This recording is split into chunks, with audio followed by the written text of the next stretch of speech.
Welcome to Conversations on the Coast, San Francisco's premier author interview program. Today, I believe we are very fortunate. James Mann, who's an experienced journalist, is here to talk about what I find to be an extremely interesting book.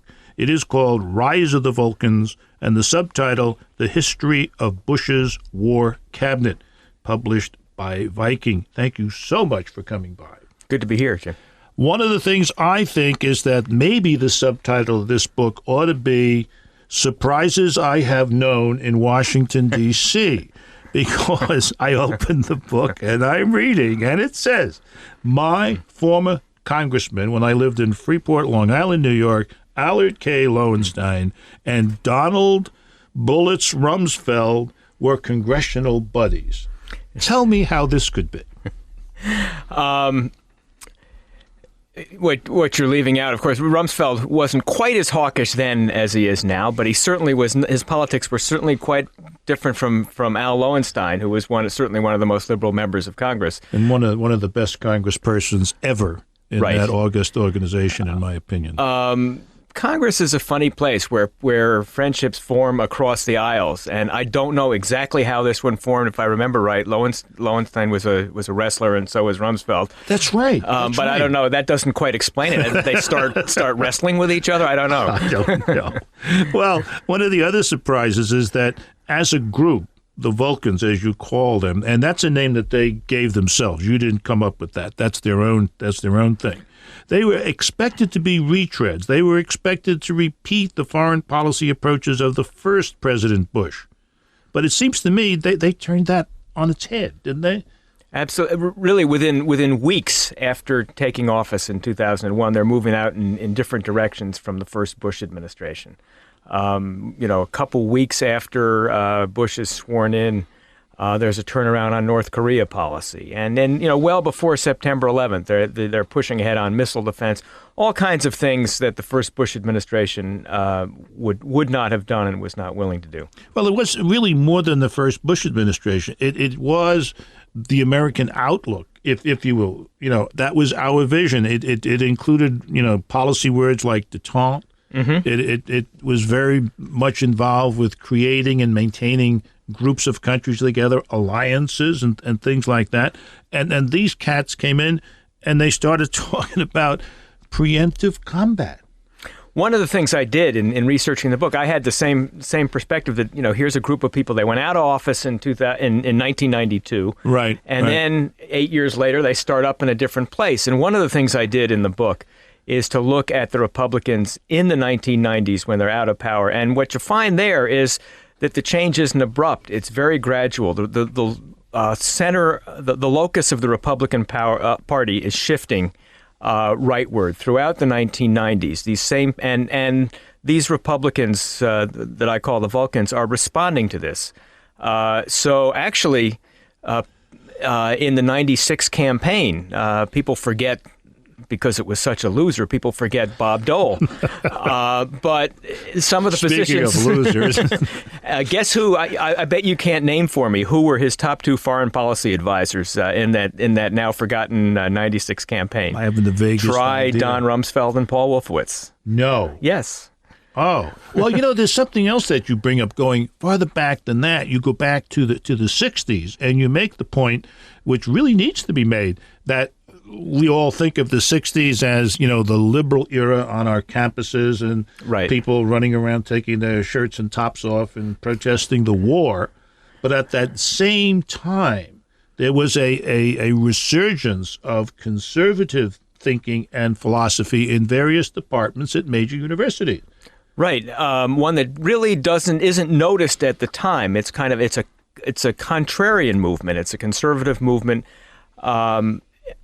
Where the priorities are return to basic values, return to basics, and at the heart of this, I trace in an early chapter of the book Paul Wolfowitz, who is an undergraduate at Cornell. He's studying under a professor named Alan Bloom, himself a disciple of a famous theoretician at University of Chicago, Leo Strauss. And they're at the heart of this contrarian movement, a really conservative movement that starts in the 1960s at the same time as the more famous left-wing movements of the 60s. Well, speaking of our friend Paul Wolfowitz, I mean, he really is, to be serious, I think, the intellectual base of the Vulcans. We could argue about that, but you also call him the most influential underling in D.C. Yeah. What the heck is that about? What it means, he's really an intellectual leader, and yet and has enormous influence on this administration. He doesn't fit into Washington's image of a top guy, of a cabinet official. No, he's much too professorial. And so he's always a protege. Each of the 6 Vulcans is portrayed in depth in Rise of the Vulcans. The one that will stick with me is the portrait of Richard Armitage. We'll see why when we return. You're listening to Conversations on the Coast with Jim Foster. Follow us on Twitter at Jim Foster COC or send an email to jimfostercoc@gmail.com. This is Jim Foster. This is Conversations on the Coast, and we are welcoming today James Mann because he's got a great book called Rise of the Vulcans, The History of Bush's War Cabinet. And one of the nice things that somebody said about it, a gentleman by the name of James Lilly, the former ambassador to South Korea and China. Jim Mann can make Washington both luminous and interesting. I knew these people, the Vulcans, and Jim Mann writes credibly about why and how these fascinating activists worked. What they have done will change our lives. Changed our lives already, I'm afraid.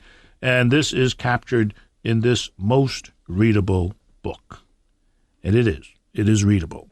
And 2 of the Vulcans served in Vietnam, Richard Armitage and Colin Powell. And I find Armitage's story unforgettable. He's a graduate of Annapolis. He gets assigned to some kind of a boat, a gunboat or something like that. Not a big one. Yeah. It's a destroyer. And then he volunteers himself off the boat into some of the, toughest fighting assignments of the Vietnam War. Right. Officially, they're listed as ambush teams. I did talk to one person I interviewed said that Armitage was in the Phoenix program, which was, again, one of the black programs of the war. But Armitage, you show that it's a dispute. He kind of denies that. He says he was, I was an ambush team advisor to a Vietnamese ambush team. He volunteered to. I mean, he re-upped again and again. He served 3 tours in Vietnam, and then even further, he's the one member of the Vulcans, and it's interesting because he's among the more dovish members of the administration today.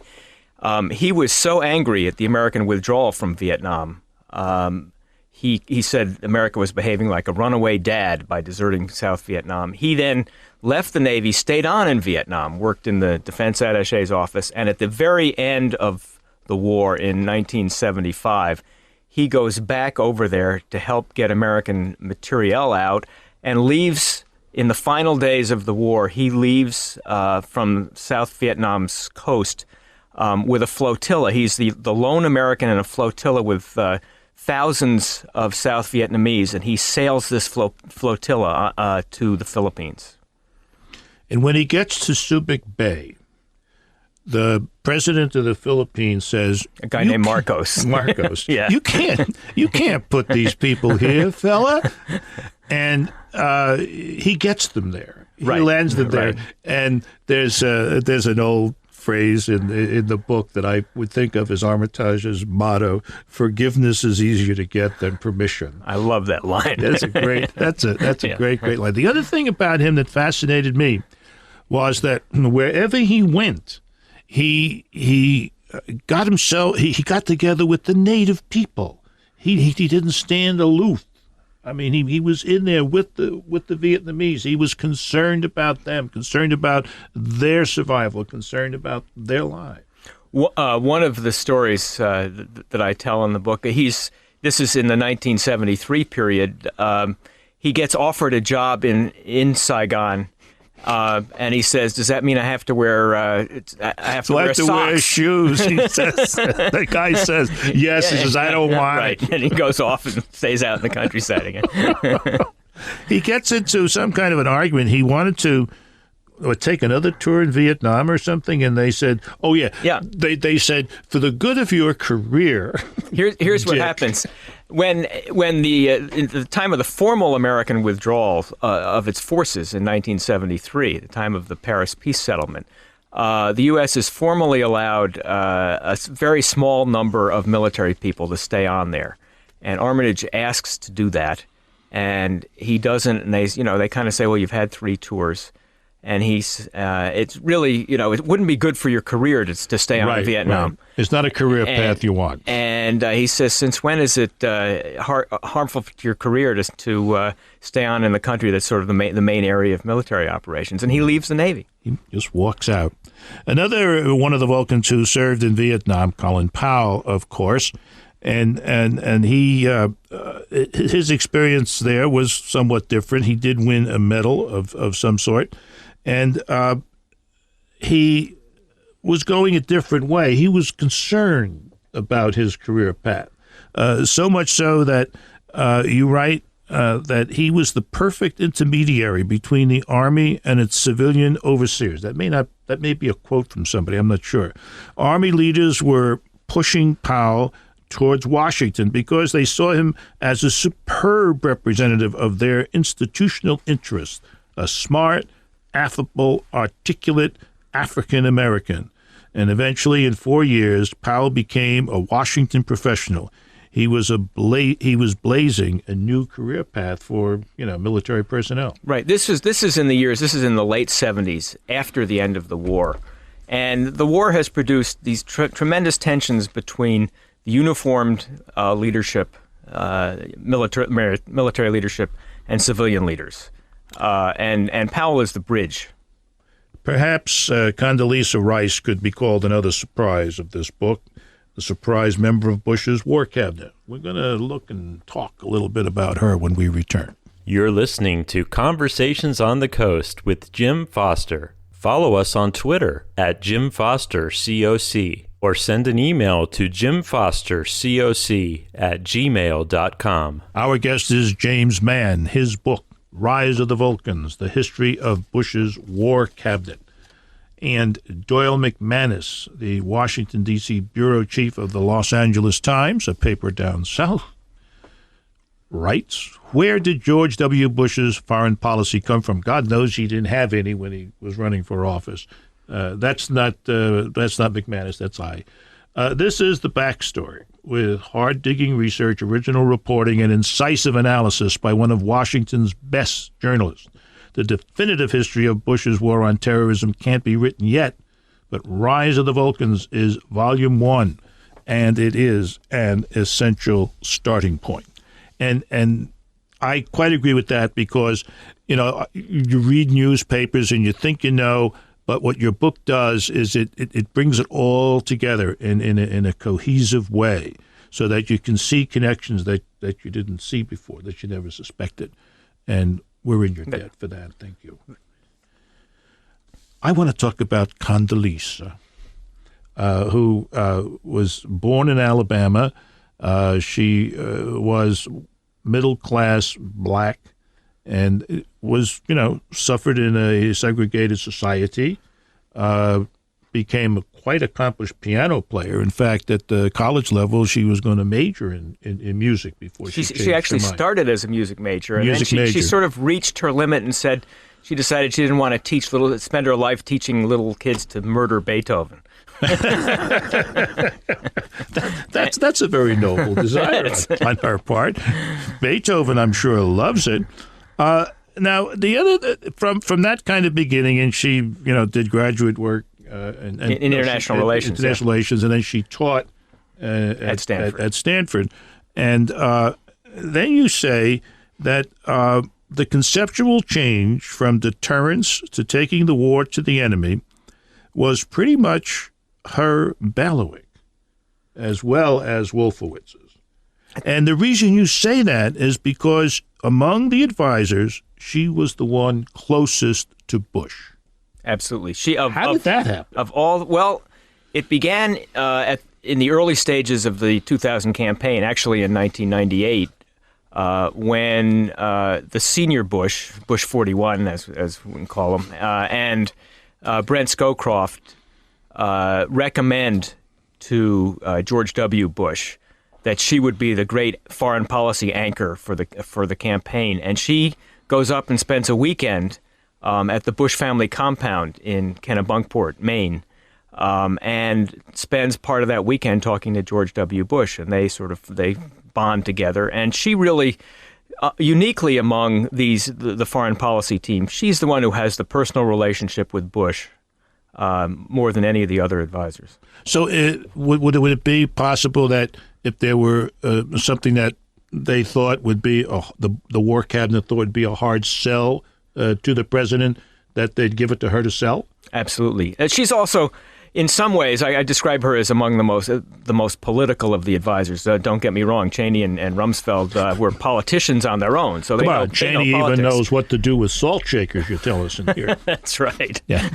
But Is he a politician? She keeps coming up with the phrases and the ideas. The important thing is to bridge these intense divisions within the Republican Party between conservatives and moderates, and she keeps coming up with the formulations and the ideas that will do that. And she sort of courts the neoconservatives. There's a point in early 2001 where she goes up to one of the leading neoconservatives and suggests that her own views have changed. She's made a trip to Poland, and she's seen the importance of democracy. And this is someone coming out of the Henry Kissinger, Brett Scowcroft school. Real politic, as they call it. Yeah.